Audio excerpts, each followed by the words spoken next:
Entre ciel et terre, perchée sur le rocher Corneille à 750 mètres de haut, mystique et flamboyante, une vierge de 22 mètres protège la ville du Puy-en-Velay depuis plus de 150 ans. Érigée par l'évêque de la ville en 1860, avec la fonte des canons russes pris à Sébastopol, la vieille dame méritait de se refaire une beauté. C'est chose faite, et William, le gardien du rocher depuis 20 ans, nous révèle les coulisses du lifting. La nouveauté, c'est que nos visiteurs vont pouvoir redécouvrir l'intérieur de la statue et accéder jusqu'à la couronne. Alors remontons doucement dans les entrailles de Notre-Dame pour découvrir le clou du spectacle. Par cette échelle, nous arrivons dans la tête. Ce dôme transparent va nous permettre une vue panoramique sur toute la ville du Puy-en-Velay. La tête dans les étoiles. Depuis 26 ans, il n'y avait plus d'accès à la couronne. Nos 90 000 visiteurs pourront, à partir du 16 février, redécouvrir la statue. Continuons à prendre un peu de hauteur naturelle et spirituelle avec le spectaculaire rocher d'Aiguille, un doigt de lave surmonté de la petite chapelle Saint-Michel. Là, on est sur le piton volcanique qui mesure 82 mètres de haut.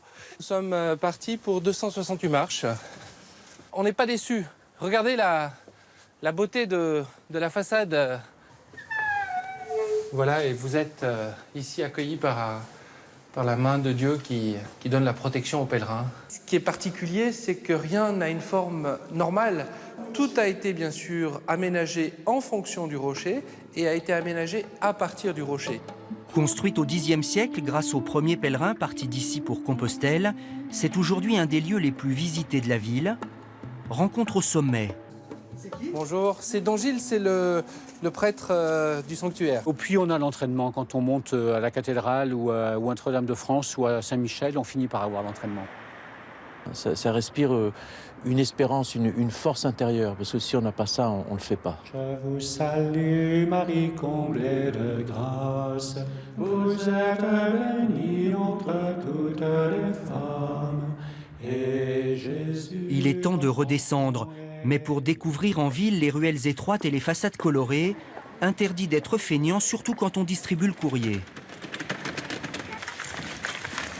C'est dur pour les jambes, ouais. Et on est sans arrêt en train de monter, descendre, remonter.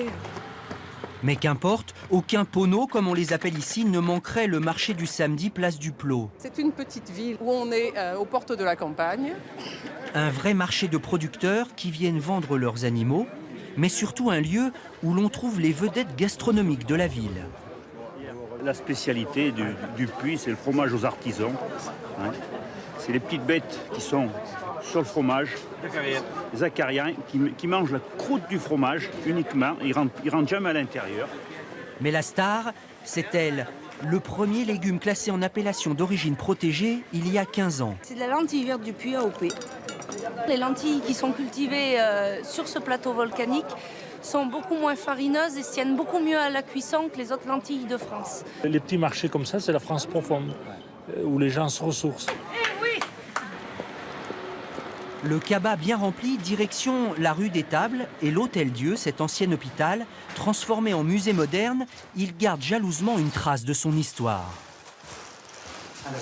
C'est ici qu'étaient préparés tous les médicaments destinés aux malades hospitalisés à l'Hôtel-Dieu. Des milliers d'objets bons pour la santé ont été récupérés, certains très insolites. Ce majestueux alambic servait à préparer les eaux florales telles que l'eau de fleur d'oranger, l'eau de rose, l'eau de tilleul, etc. Et des centaines de tiroirs nous rappellent comment se soignaient nos anciens. Il s'agit en fait de la corne de cerf râpée. Alors la corne de cerf, dit-on, était utilisée pour arrêter les cours du ventre, c'est-à-dire la diarrhée en gros, et faisait un excellent fortifiant. From where you come? Taïwan. Taiwan.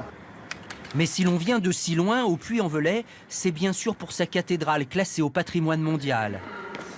La reproduction d'une mystérieuse Vierge noire brûlée à la Révolution attire des dizaines de milliers de visiteurs.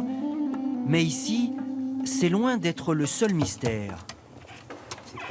Alors en fait c'est un dispositif tout simple, hein. C'est un dispositif électrique pour ouvrir une grille, vous allez voir là tout à l'heure, qui ouvre sur un escalier qui donne sur la volée de marche de la cathédrale. Et c'est ce qui est unique au monde. Elle est construite, comme vous le voyez, aux 2 tiers dans le vide. Et pour entrer dans la cathédrale, on prend cet escalier qui est ici. Et voilà. Voilà, l'escalier mène directement dans l'église. Les visiteurs qui rentrent par l'escalier central, c'est ici qu'on voit qu'au-dessus de nous, c'est la cathédrale. C'est le plancher ou le plafond, ça dépend dans quel sens on se trouve, de la cathédrale. Les 2/3 de la cathédrale sont donc dans le vide, reposant sur ces gros piliers. L'escalier central, lui, suit la pente naturelle du rocher. Un lieu unique qui est devenu le point de départ le plus fréquenté du chemin de Compostelle. Mais ça, c'est une autre histoire.